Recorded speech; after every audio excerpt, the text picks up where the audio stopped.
Good morning. May it please Good the morning. court. I'm sorry to interrupt before you even get started. I wanted to ask you all how you'd like to handle this since these cases are virtually identical. Do you just want to do one 20 minutes each argument, or do you think you'll need a little more time than that? Your Honor, that's what I was going to thank you for the opportunity. That's what I was going to address initially. I know the court's familiar with the briefs. It's the same argument twice. It all arises from the same action.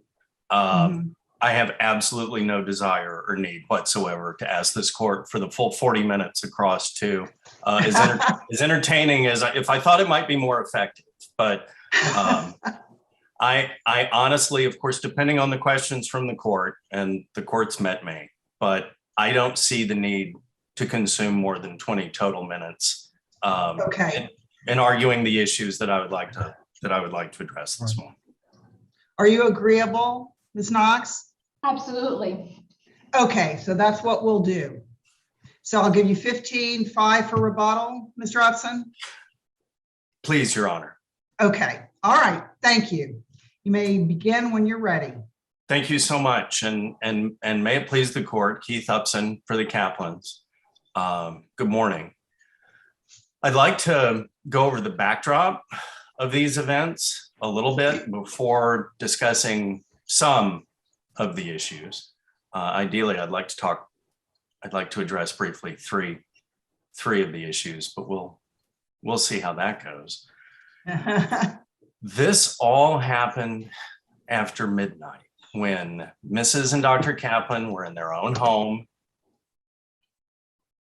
And the question of whether an officer can put hands on someone who is yelling and waggling their finger at them is essentially both Kaplan's defense. Both Kaplan's defense was that no, that doing so was outside the scope of Corporal Delgado's reasonable and lawful performance of his duties.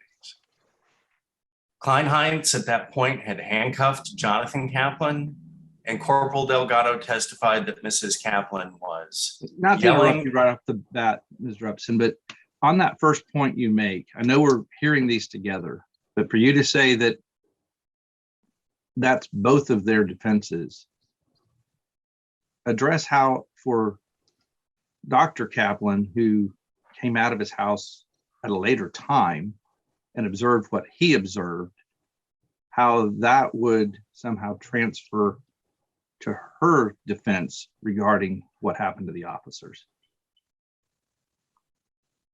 I'm likely misunderstanding your question, Your Honor, because your statement was that that's the defense for both of them, that she's wagging her, whatever the beginning of the event was.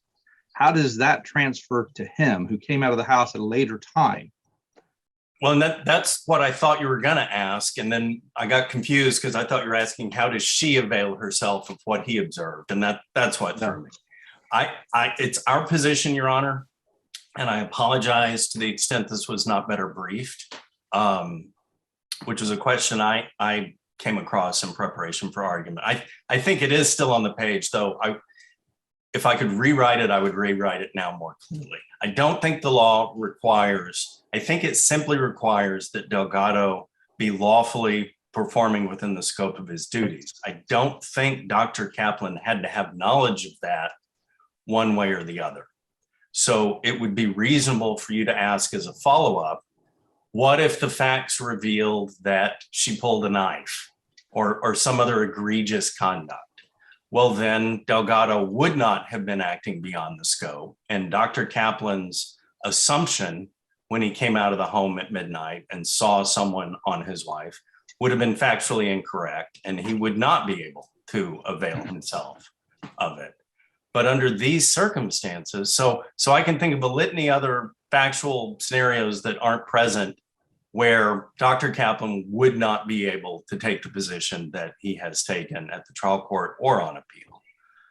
It wasn't a trap house. I mean, it was his wife. It was after midnight. Some commotion gets him up. Mr. Upson, I guess I'm trying to think how I want to phrase this question because I don't want to sound facetious. So I'm not sure that I see, wasn't this a question for the jury, whether he was outside of the scope of his legal duties? Let's say your characterization is exactly how it occurred. Didn't the jury have an opportunity to decide whether or not the officer acted appropriately in his dealings with the Kaplans? Your Honor, but for the 8 issues, particularly the first 3, that clearly, Your Honor, would be a jury question. Particularly the first 3 issues briefed on appeal, which it's our position. Every one of those individually denied both Kaplans their due process right to defend themselves in front of the jury. And having been denied that right, what we have is an unreliable outcome. If they could have tried their case and come to the same disposition. Well, I guess I'm not really clear completely on your argument about how they were deprived of their defense. I understand, Ms. Kaplan couldn't testify about I can't remember what injury she had. And then Mr. Kaplan couldn't testify about his broken nose. She couldn't say broken nose. And he couldn't say, I lost my hearing or my hearing was impaired. I understand that. But I'm not sure how that eviscerates their defense of we were acting in defense of ourselves or others. Or more particularly, Your Honor, that the officer was acting outside the scope of reasonable lawful execution. Well, did the jury saw those pictures of their injuries, correct?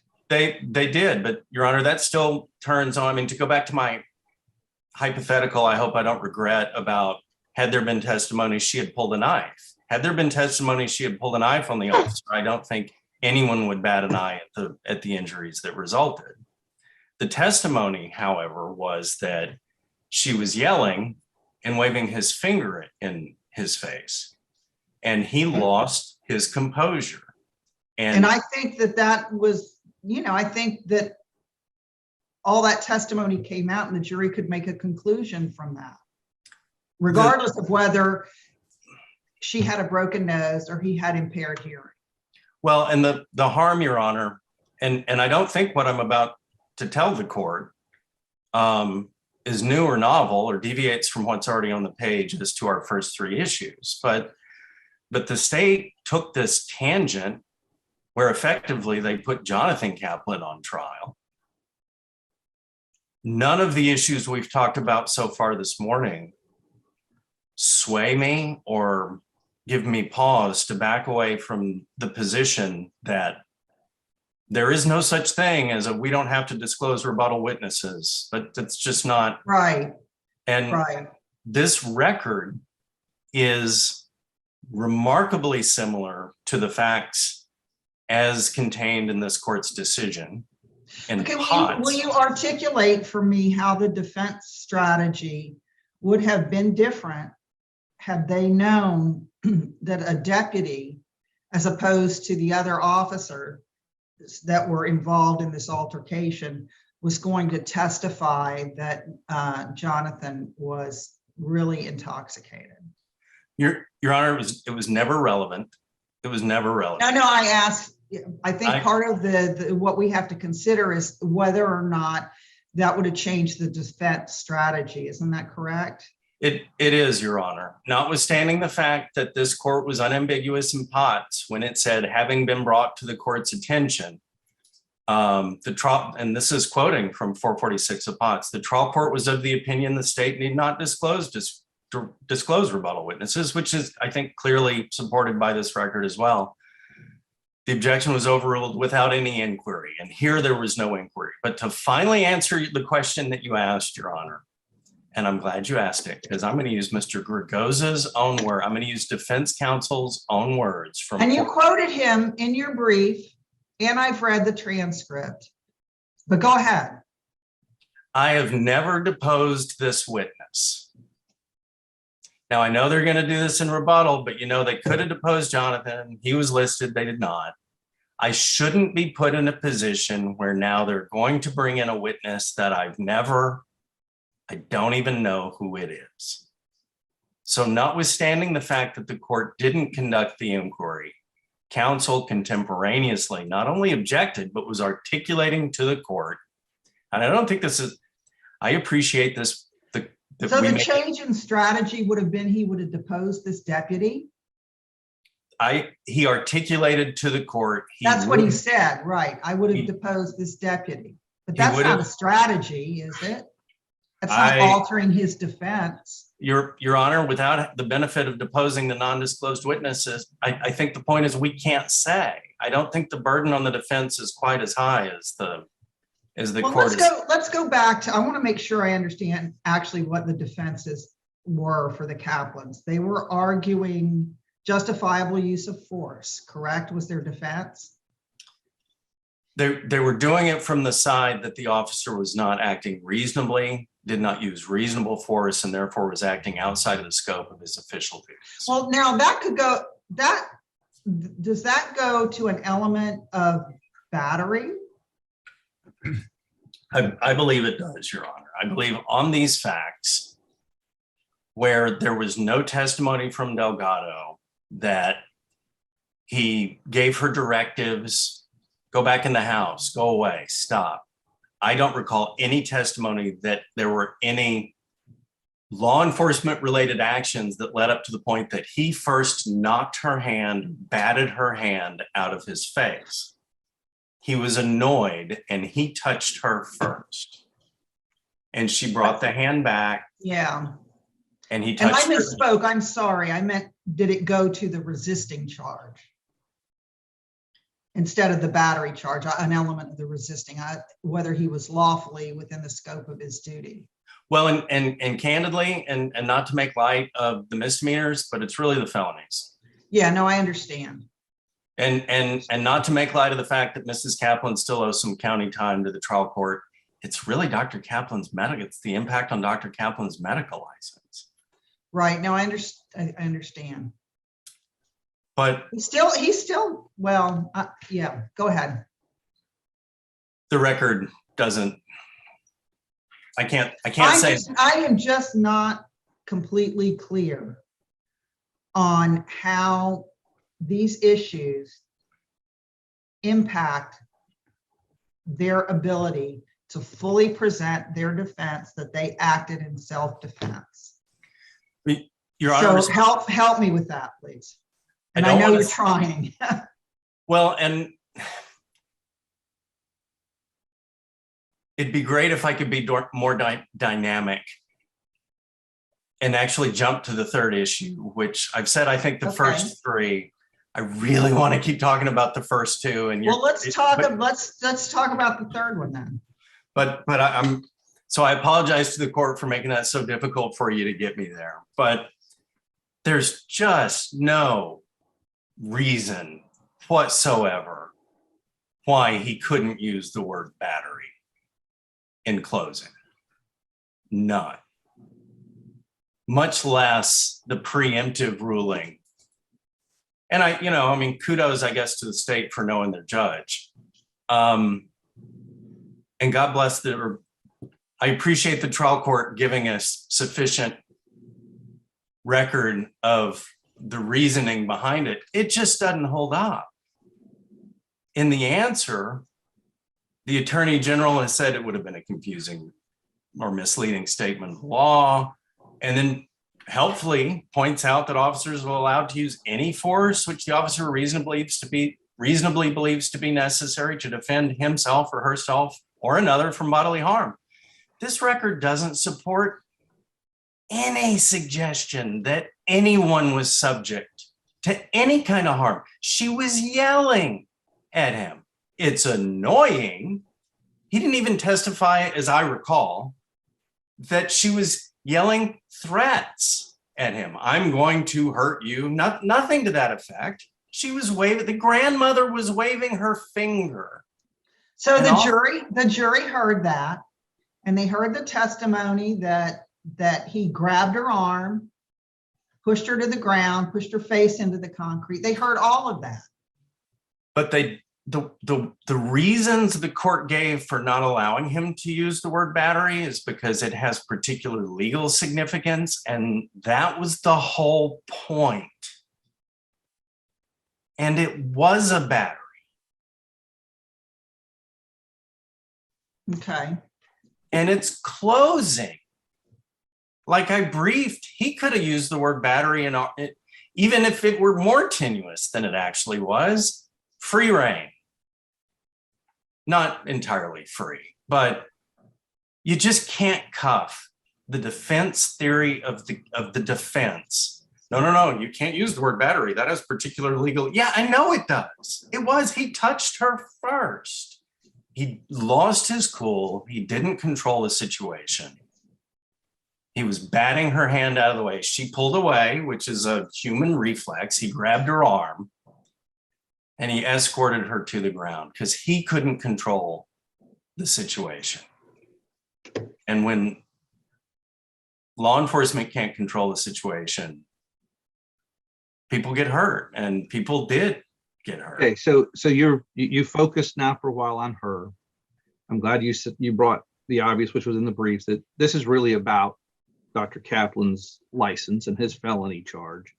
So take that same discussion one step further as to Dr. Kaplan, because that's where I'm having some difficulty here. We just focus on his case. He comes out of the house. He thinks he knows what he sees or didn't see. He knows that this is his wife of many, many years. But an officer then gets battered, and he approaches the officer because he thinks that his wife's in the right and the officer's in the wrong. Discuss how, the jury heard all of this. They decided that all of the elements were there. I don't understand how this whole discussion applies to Dr. Kaplan. The shortest way, Your Honor, I think I can respond to that, that's not already contained in the briefs. I think he was right. I think he came out of his home to another human beating his wife, and he did what was reasonable. Well, and we'll stop there. That's, that was told the jury for them to decide was that what was actually going on, whether it was or it wasn't. But the problem I have with it is what you just said, okay, because he was right. If we as society are going to let that as a defense, anytime someone comes across law enforcement fulfilling what they think is a lawful duty, I think clearly she is affected by it if they were wrong. But for him or any other citizen, short of there being an officer just pummeling somebody after they're passed out or whatever's happened when it goes that far, for him to just insert himself into the situation, I don't see how what began the conflict somehow transfers to him. Well, and I appreciate that, because I didn't brief, well, he was right. So let's get to the outcome. Mr. Upson, finish answering this question, and then your time is up until rebuttal. So just go ahead and finish answering them. Just wanted to let you know. All right, thank you, Your Honor. But legally, the crux is that point in time, notwithstanding the fact that Dr. Kaplan wasn't present for it or didn't know at the time that Delgado first put his hand and committed a battery on his wife.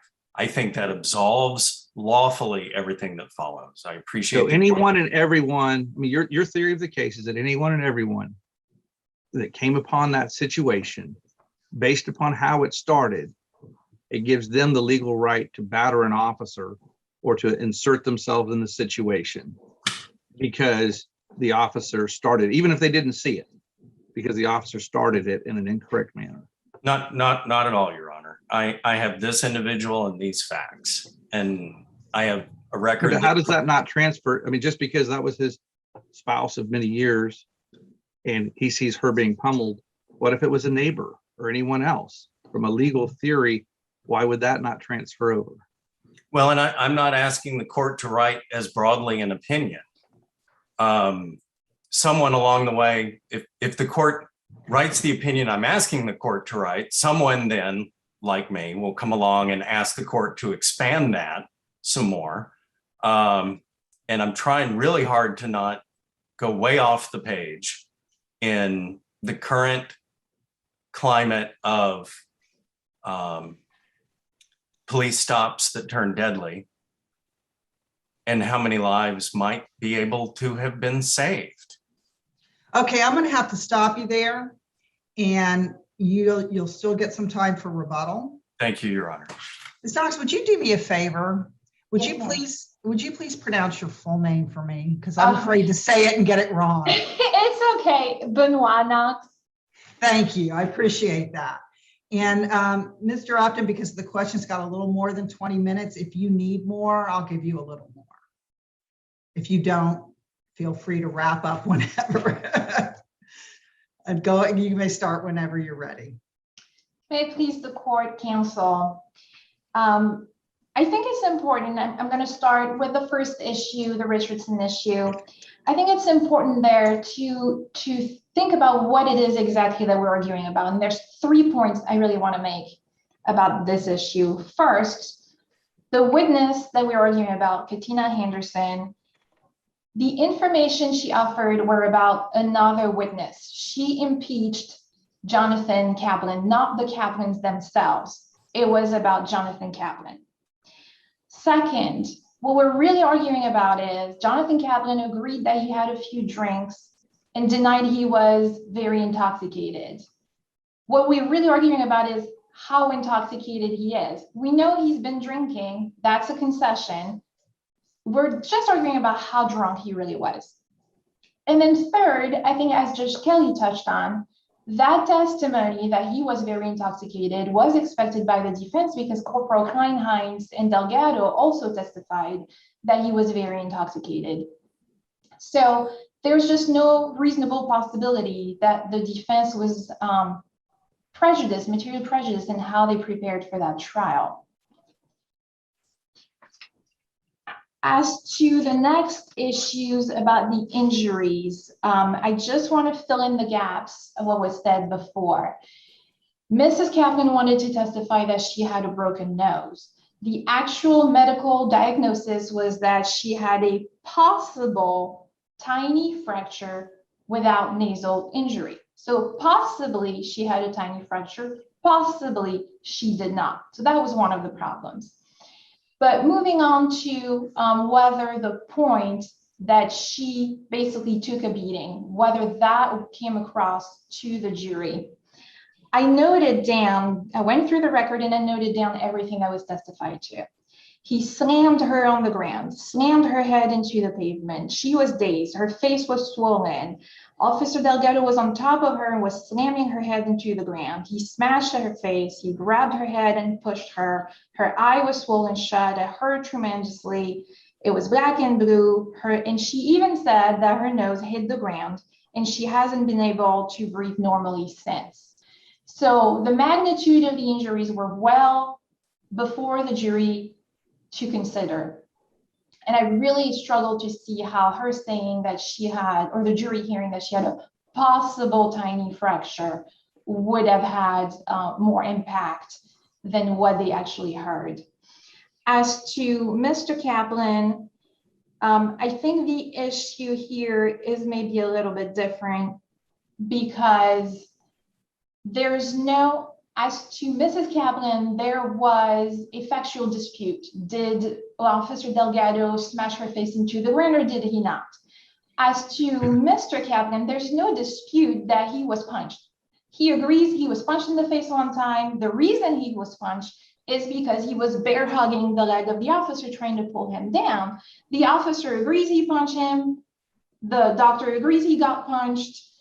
And so whether that punch resulted in an injury or not is really not material, because that if the jury believes that punch was justified by the fact that he was pulling on the officer, it's almost like a reverse eggshell doctrine kind of thing. Like the fact that it resulted into that, it resulted into that. But I think it makes sense that he got punched when he's trying to pull an officer. And so the state's position is that really did not change anything to the theory of defense, did not prevent them from putting forth their defense, and there's no reversible error there. Can I ask you a question before you leave the witness issue? Sure. Was there a motion to continue or a motion for a recess so they could depose this witness? There was nothing, Your Honor. And there was nothing argued. There was So- nothing argued, and it actually came up first before lunch break. So there was a lunch break in between, and at that point, defense counsel said something like, all right, I understand she's a rebuttal witness. It's clear from the record that defense counsel thought, along with the judge, everybody was under the impression that a rebuttal witness does not have to be disclosed. And so the argument, there's a better argument from defense counsel that comes after lunch, but there's no motion to continue. There's nothing, no motion for mistrial. There's no asking for a recess. Again, I believe because defense counsel was under the impression that that was allowable.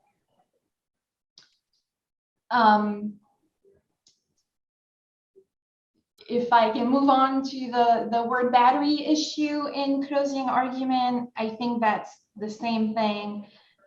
First, defense counsel, when the state brings it up, which is like akin to a motion in limine, this is not something abnormal. Attorneys do say, hey, I think the other side is going to say that and they shouldn't be allowed to. That's nothing abnormal about that. And when the state does, defense counsel's answer first is, well, I don't know that I was going to do that. So I'm not really sure how we get to reversible error for something defense counsel wasn't even sure he wanted to do. Be that as it may, he was able to use all the other words. He hit her, he shouldn't have, it was unjustified, he was the original aggressor, he initiated, he should have kept his cool, which again, the assumption that the reason Officer Delgado touched Mrs. Kaplan is because he couldn't keep his cool, that's the defense theory. In reality, that's when she's committing the crime of obstruction and he's trying to make her stop it. He is pushing back on her, stop, get away from me. And she's not getting the message and she pushes him. But in either case, all of this was well in front of the jury. And the state would submit that there's no reason, there is no error or none that would require reversal in this case. If there are no further questions, the state would rely on the merit of its briefs. Okay, thank you. All right, Mr. Upson, rebuttal. Thank you, Your Honor. Counsel objected to the non-disclosed witness, and I think the burden under Potts was satisfied.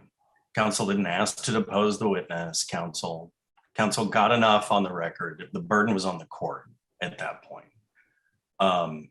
A bigger problem, I think, is absolutely none of that was relevant whatsoever. I don't see how anyone on the face of the earth thinks how drunk Jonathan Kaplan was on that night had anything to do with any of the charges brought against his mom and dad.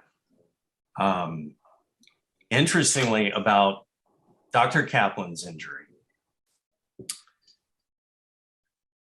on appeal and an argument, the state seems to be making a relevance argument, but relevance was never the state's objection below. The state's objection was they never told us, so we can't rebut it, which causes the litany of problems that are already briefed that I don't need to. Failure to disclose simply isn't ever a factor in a criminal context. Well, I think they were arguing about, didn't have all the medical records, and then they were arguing about causation, and But- they didn't have the, and I can't remember what the other argument was, but I think you're right. I don't remember relevance in there, Well- but they might have.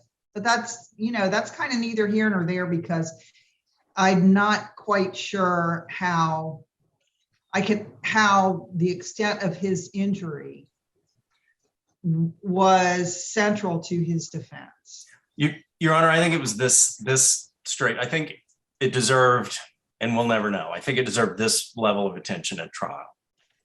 I think Dr. Kaplan 100% could testify. Before I got punched in the face, I had no hearing issues. And after I got punched in the face, I have hearing issues. And that was it. And I think it speaks to the fact that, not to keep repeating the same phrases over and over, but that when Delgado initially touched Mrs. Kaplan, he had lost control of himself. And I think that was laid out for the jury. So I come back to, I'm not quibbling with you about whether Mr. Kaplan could have said, before this, I heard fine and now I don't. Well, but what I'm concerned with is the impact of his inability to say that on proving his defense. Well, and Your Honor, I appreciate you setting that up for me, because it kind of reels me back to big picture, and then I'll stop. Okay. There was a lot here for the state to work with.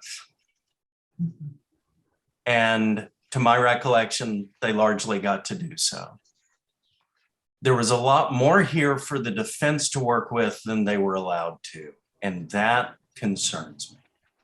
The outcome might have been the same. I'm not arguing each of the errors are harmless. I'm not arguing anything like that at all. My concern is we don't know. Had the jury gotten the trial, the defense was entitled under the rules and the statutes to present, and the Constitution, because the whole duty to disclose thing still makes my head hurt. Had the defendants gotten the benefit, then we would all have some indicia in the reliability of the outcome. And that's what concerns me most about this. And I was really hoping counsel was going to talk about the state's closing and that issue, but counsel didn't. So because I didn't address it before, now there's nothing for me to rebut. I'm a big fan of the briefs I wrote and filed, and other courts read them, and I appreciate the court's time and attention. Yeah, this case was well briefed by both sides, and thank you both. Thank you very much, Your Honor. All right. Thank you.